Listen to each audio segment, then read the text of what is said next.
Located in the 18th arrondissement, Montmartre is one of my favorite neighborhoods in Paris, and I've probably visited it more times than any other neighborhood in the city.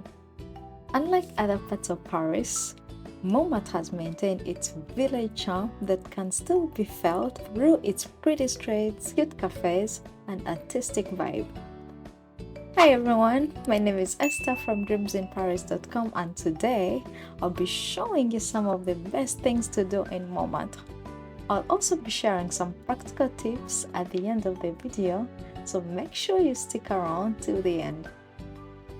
You'll probably arrive at Square Louise-Michel, where you will enjoy a beautiful view of the Basilica.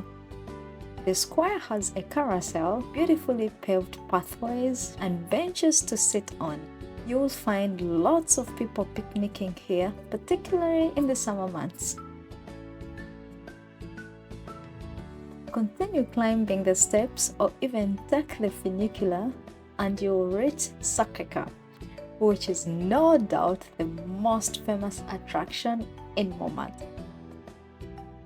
Standing on top of a hill at 272 feet or 83 meters, clad in white with domes soaring through the skies, it's safe to say that this is one of the most beautiful churches in Paris. While the exterior architecture is imposing with various statues, including those of Joan of Arc and Saint Louis, the former king of France, the interior is equally impressive. From the central mosaic, dubbed Christ in Majesty, which is also the biggest in France, stained glass windows, various chapels, a beautiful golden sculpture of Jesus to whom the church is dedicated, to so many other things to see. The church also features a crypt with several chapels and a display of religious artifacts. The highlight of any visit, however, is to climb up to the 292 steps to its dome to get one of the most beautiful views of Paris. The climb is a bit steep, so you might want to take your time with them or even choose not to go if you're not in the best shape physically. But if you can brave yourself, you'll be treated to a beautiful view of Paris. You'll see the Eiffel Tower, Paris roofs, Invalides, Notre Dame Cathedral, the towers of the Basilica itself, and so much more.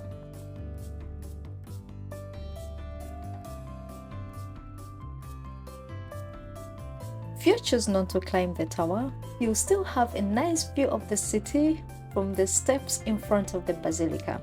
You should note that visiting the Sacre Coeur is free, but you'll have to pay around €8 to climb the dome. And if you want a unique souvenir, there is a photographer right in front of the Sacre Coeur who takes vintage photos that come out like old newspapers. And as for when to visit, I recommend going either in the morning before 11 a.m. or in the evening, as it gets very crowded in the afternoon hours. Just next to Sacre Coeur is the sinking house, or the greatest illusion in the Montmartre village. When you look at this colorful building from the steps below the Basilica, it kind of gives an illusion that it's sinking, hence the nickname. But in reality, it's just a camera trick. Right before we leave the Sacre Coeur area, there's another place you should see, where Marcel, Bleustein, Blanchet. It is just behind the Basilica, and while most people stick to the front, I recommend going backwards to see this little square. It offers a quiet place and a unique view of the Sacre Coeur.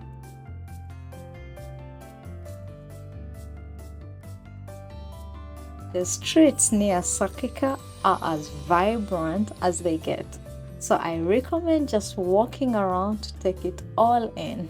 You'll find lots of restaurants, sidewalk cafes, souvenir shops, and so many galleries. If you want to pick up some macarons, There is a Pierre Hermé on Rue du Monsigny.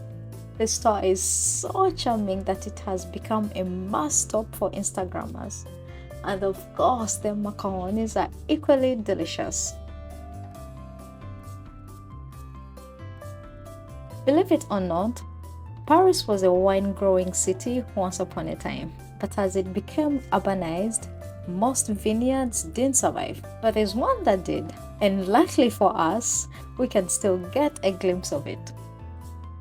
Known as Clos Montmartre, this vineyard is still functioning, producing over 1,000 bottles of wine every year.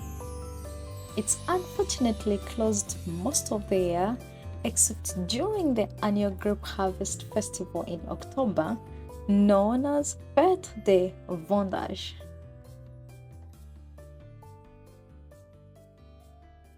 Right next to the vineyard is Lapin Agile, a colorful 19th century building known for cabarets. Back in the day, it used to be a hangout place for struggling artists, including Picasso, who even painted it in his At the Lapin Agile painting, helping the cabaret become even more famous. It still holds some shows today with a focus on French songs. However, if you don't want to watch any shows, I still find the building quite charming with its orange and green colors. Some of the things that make Montmartre as charming as it is are its quaint cobblestone streets, and the most famous is gonna be Rue de l'Abreuvoir. It is lined with colorful old buildings that date back to the early 18th and 19th centuries, and although just strolling is rewarding, there are a few attractions that stand out. The first is La Maison Rose. Also known as the Pink House, the building is easily recognizable by its distinctive pink facade. It is believed to have been built in the 1850s, and over the years, it was frequented by many famous artists, including Suzanne, Valadon, Albert Camus, Dalida, and Pablo Picasso. Today, it's still very much a restaurant that serves French food, although it has become a popular Instagram spot with so many Instagrammers and photographers using it as a backdrop. Continue strolling down the street and you'll reach Buste De Dalida. See a bronze statue dedicated to Dalida, an iconic French singer. It is actually believed that when you rub her breasts, you'll have good luck. I don't know how true that is, but when you look closely, you'll see how the breast area has changed color due to increased touches compared to other parts. While at this place, just look back from where you came from and you'll have another view of the Sacre Coeur. From here, we walk to Square Suzanne Buisson, which is about 3 minutes away. Although lovely, the square is quite small, and the only reason you're coming here is to see the statue of Saint Denis, who was the first bishop of Paris. A little bit unusual, so to fully understand why it looks the way it does, you'll need to know a little bit of history or legend for that matter. Back in the 250s, Saint Denis was sent to the region of Gaul, and since he converted many people to Christianity, the Romans were not happy about it. So they decided to murder him as part of the Roman campaign to persecute Christians. But with the guidance of the angels, Saint Denis didn't die instantly when he was beheaded. He instead carried his head in his hands to the place he wanted to be buried, which is the current Basilica of Saint Denis in the northern suburb of Paris, hence the shape of this statue.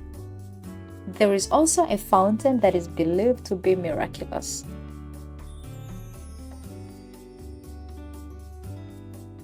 Continuing with the theme of sculptures, one of the places to stop while exploring Montmartre is Le Passe-muraille along Rue Norvins.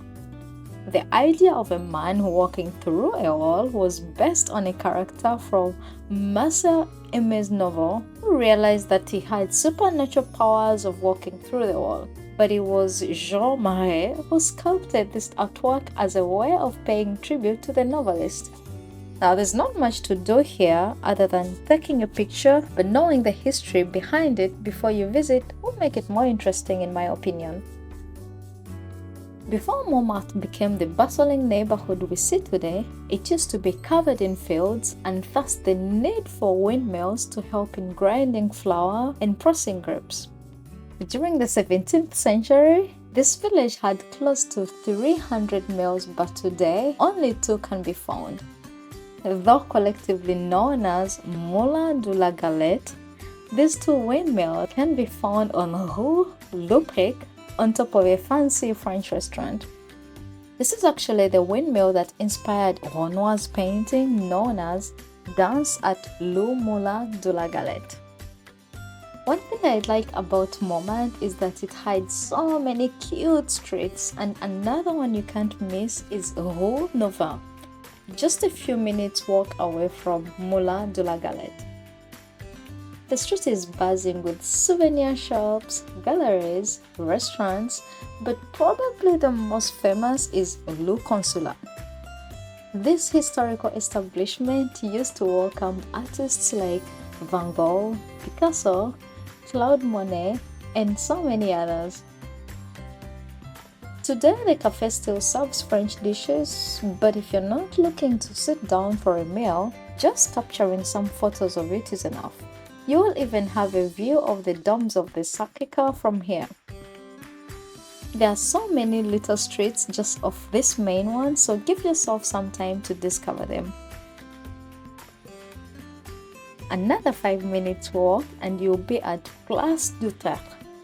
For years, this square was a gathering place for famous artists to sell their paintings. And fast forward to today, still a hub of present-day artists, hence its nickname as the Artist Square. You find hundreds of artists painting various sceneries of Paris or portraits of people. You can stay a bit to admire their work, buy a few of the already painted pieces, and if you're up for it, get a portrait of yourself. The place is also buzzing with lots of sidewalk cafes, restaurants, bakeries, and creperies. So if you're hungry, this is the perfect time to get something to eat. There's no doubt that one of the Paris nicknames is the City of Love, and the Wall of Love truly brings it out.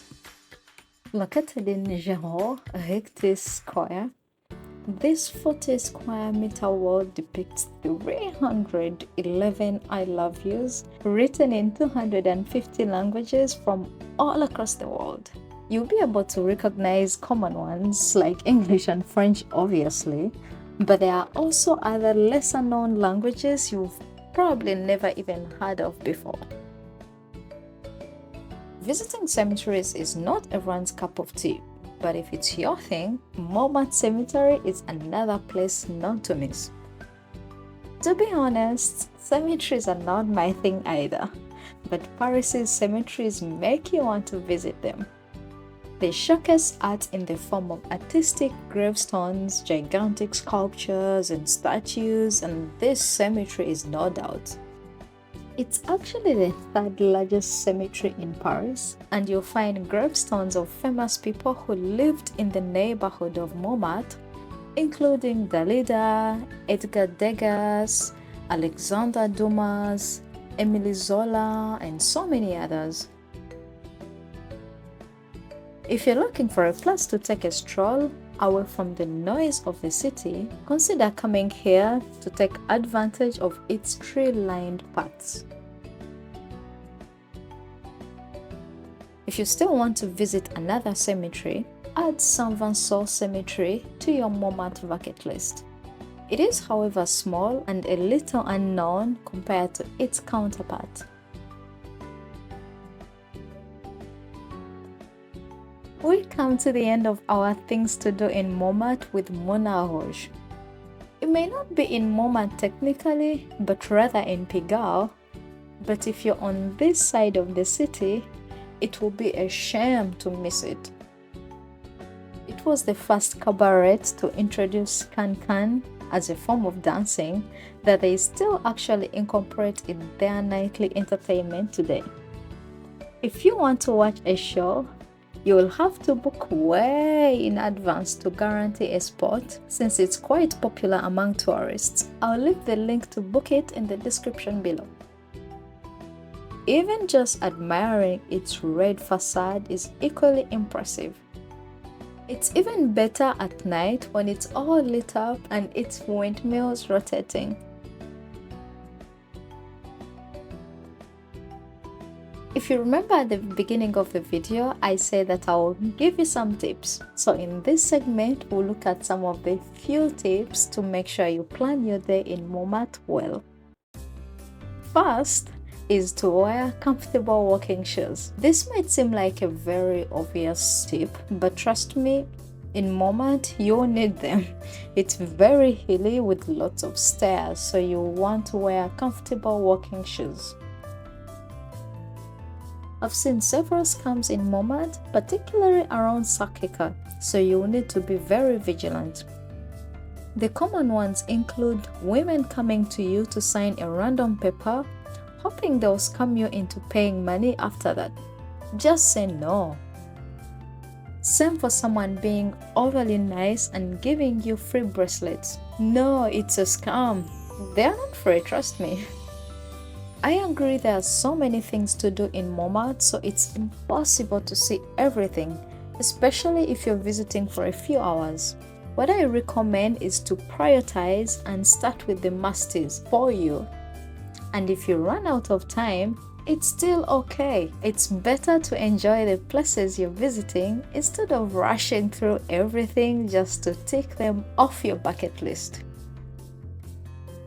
If doing it on your own is a lot, you can sign up for a guided tour of Montmartre, which will take you through most of the places I've mentioned in the video. I'll leave the link to my favorite Montmartre guided tour in the description below.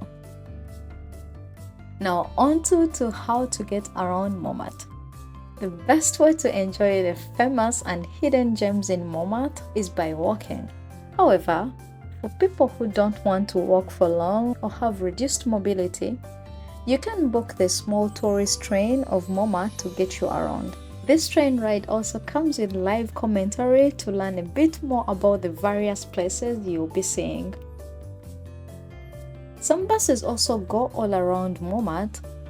Or you can even opt for the funicular to take you from the bottom of the hill to the top of the Sacre Coeur.